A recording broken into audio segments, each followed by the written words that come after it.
Well, the Eagles may have lost their swing tackle in Fred Johnson, but it didn't take long for Howie Roseman to add the perfect veteran to replace him. So let's talk about that move, plus why Jalen Carter is about to take it to another level next season. Meanwhile, draft season is upon us and Philly is staying busy, as the Eagles attended a couple pro days and announced their first defensive top 30 visit. In this video, I'll break down those moves along with sharing what you can expect moving forward and everything else around the Birds. But first, let's run it.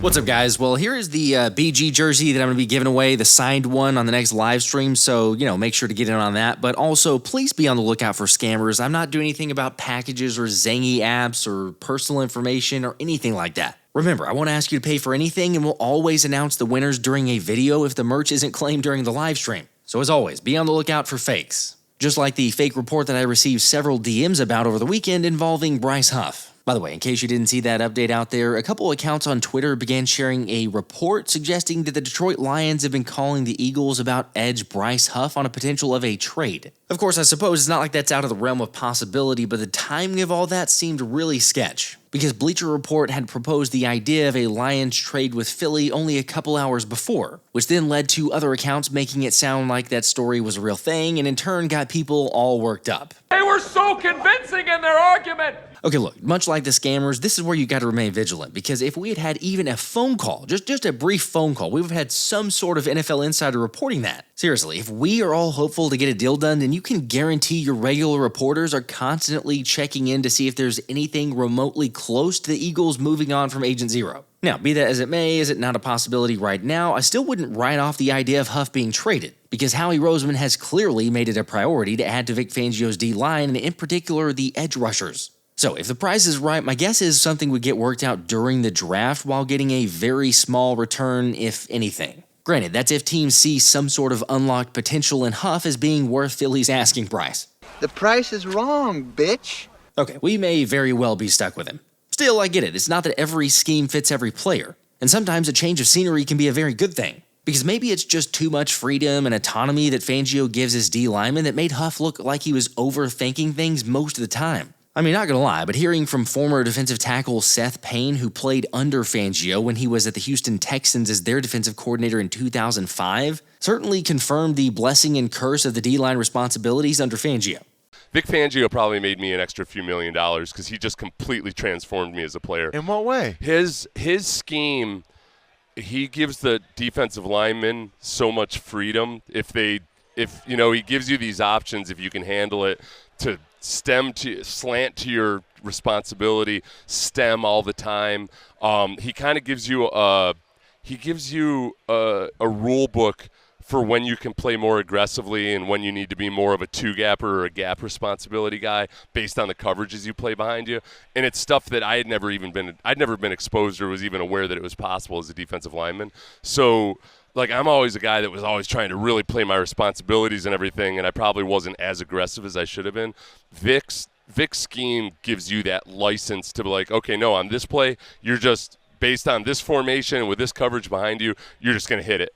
And so it's cool to watch Jalen Carter, I think, do some of those things in Vic's scheme because it allows you to be a conscientious player, but also an aggressive player at the same time. So it kind of mixes and matches elements of the old school 3-4, but with just an aggressive 4-3 defense. Okay, my knee-jerk reaction upon hearing that is Jalen Carter is going to make an astronomical amount of money next season when he's eligible for an extension. No offense to Milton Williams, but if he got 104 for 4 years at $26 million per year, then the bread man's likely going to get over $40 million per year. Which is what the Philly cover corner argued due to JC and Chris Jones being the best defensive tackles in the league and both facing double teams at rates over 70%. Yet somehow their production level is still absurd with the attention they get.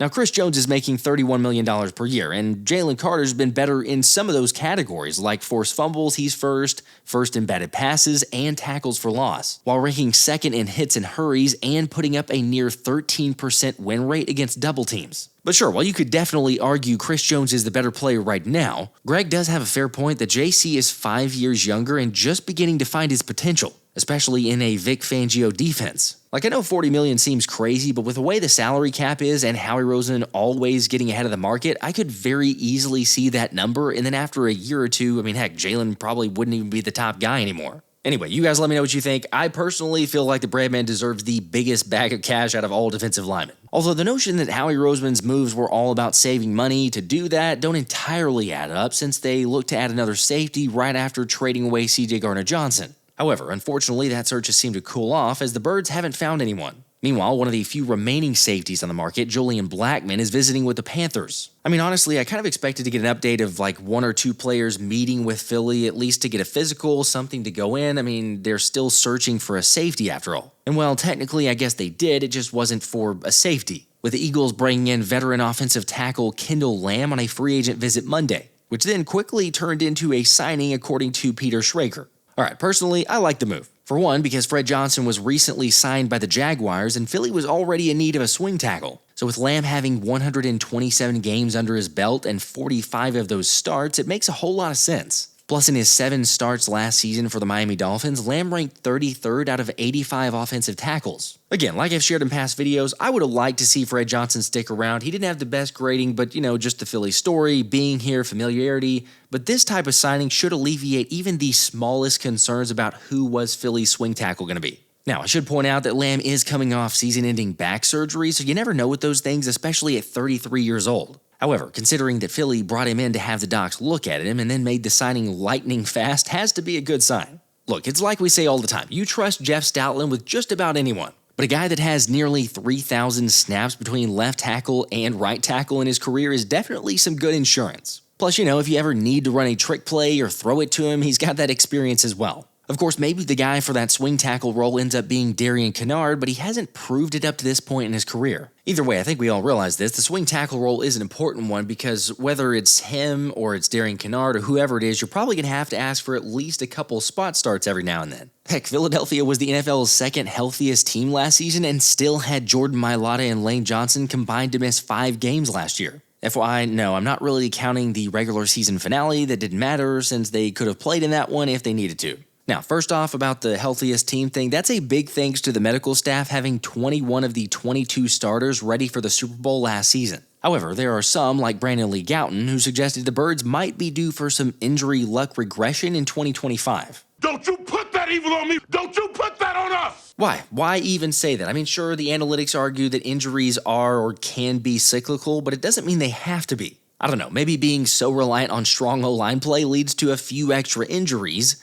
But I will say that just because Howie went out and signed Lamm does not mean the Eagles are steering away from offensive linemen in the draft. Remember, all 4 of their first top 30 visits have been offensive linemen, featuring a variety of guys that are strictly tackles and a couple that have versatility to play guard and tackle. Now, obviously, I've discussed them in previous videos, so I'm not going to get into breakdowns more on those guys here. However, Philly finally has their first top 30 visit outside of offensive linemen in SMU's Elijah Roberts. Now, this guy's had some really good production in college on the D-line, with a 6'4", 285-pound pass rusher registering 8 sacks last season as well as 13 sacks in 2023. Plus, kind of a given with the sack production, but this dude had one of the highest pass rush win rates last year at 22.4%. And when it comes to scheme fits, multiple scouts say he's the perfect match in a 3-4 defense that will allow him to play to his strengths. Seriously, when you look at strictly gradings and win rates in both the run and the pass, Roberts is right near the top in most of the major categories. And considering he ran a 4.78 40 at that size gave him praise such as powerful defensive lineman and ability to play multiple spots, as well as explosive for his size. Alright, all that sounds great, but in case you hadn't seen where he's projected, if the Eagles were to land him, we're probably talking about that 3rd round pick, or at least the latter part of the 3rd round. Because multiple scouts described him as more of a bruiser who lacks the bend to be considered a full-time edge defender, along with being a bit stiff at times and slow to recognize misdirection plays. Granted, when it comes to anything recognition-wise, that doesn't really bother me so much because, Fangio can very easily teach that. Ultimately, I'd say having the ability to stand up and experience to do that is good. Yet he's more likely a guy to play down on the line next to Jalen Carter in a more traditional defensive end role. Still, if he falls to 96, I think Roberts would be a great pickup for the Eagles, and quite honestly, again, it's very noteworthy like we say, but a top 30 visit, so keep an eye out on him. Which, speaking of, one of my favorite potential options for the Eagles in the first round is also being brought in on a top 30 visit, as Elliott Shore-Parks revealed that Philly is using one of those 30 visits on Boston College Edge Donovan Ezeiruaku. So you're probably familiar with a guy like Ezeiruaku, seeing as though he's projected toward the latter part of the first round. But I'm telling you, in Fangio's system, especially with this type of guy, if he fell far enough for Philly, that would be one of the best pickups in the draft. Like, Ezeiruaku is 6'2", 248 pounds, and graded as one of the most athletic edge players at the Combine. Plus, when it comes to the three-cone drill, the 21-year-old was able to get under 7 seconds, which is insanely impressive.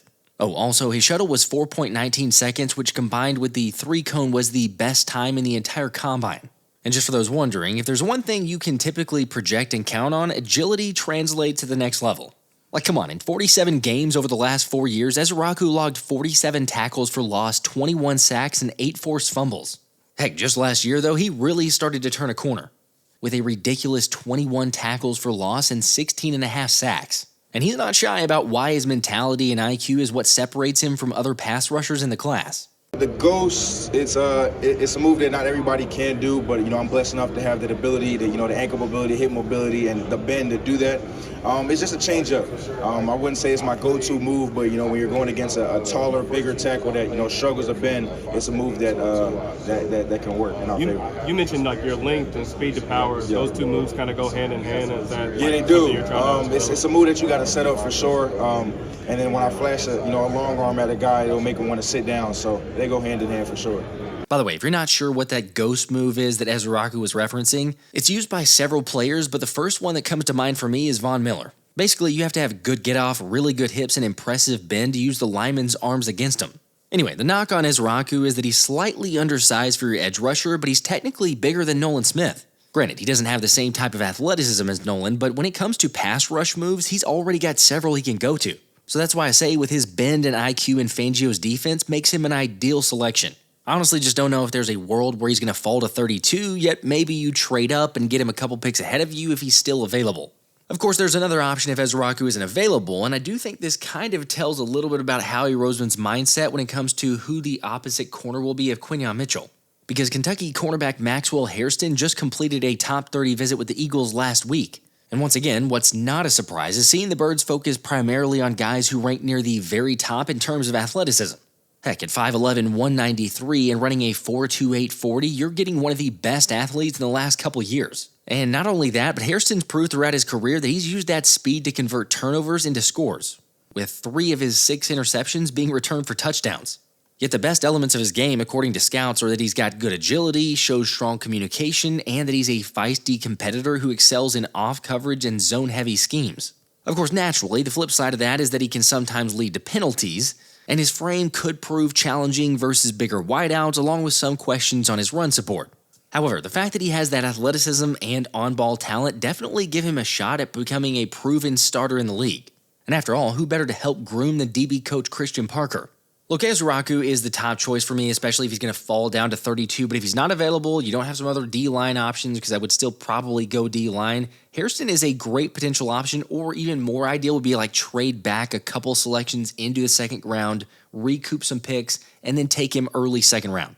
Now, the other defensive lineman to mention is California edge Xavier Carlton, since Anthony DeBona shared that he met with the Eagles recently at his pro day. By the way, that's not a top 30 visit, but still important attention to get from Philly. And anyway, in case you're not familiar with Carlton's games, he's nearly 6'6", 273 pounds and has 35-inch arms and an 84.5-inch wingspan, aka that is over 7 feet. And when it comes to production, Carlton had it, as the Golden Bear recorded 9 sacks and 11 tackles for loss in 2024. Which it's that type of production that left NFL draft analyst Ryan Fowler to say Xavier Carlton is a highly intriguing ball of clay at the edge spot, who with the correct development could enjoy a large rise on draft boards due to his physical profile and ability on early downs. Again, we're talking about a guy with size and physical tools that clearly looks the part. It's just a question of some bend and flexibility in Carlton's game, combined with him being an extremely raw pass rusher. Yet let's not forget, that was the same question for Jalyx Hunt, and this dude still had 9 sacks last year. So with a late day 3 projection, or heck, could even be a UDFA after the draft, that's a guy that Howie Roseman almost for sure would pick up if that happened.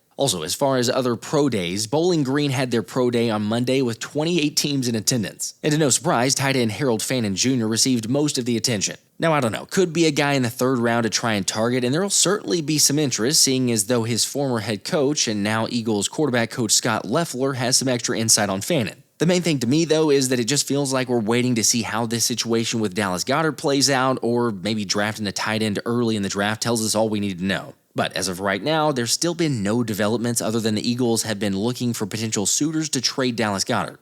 And then when it comes to the other offensive news, the Eagles will be bringing in Texas running back Jaydon Blue for a top 30 visit.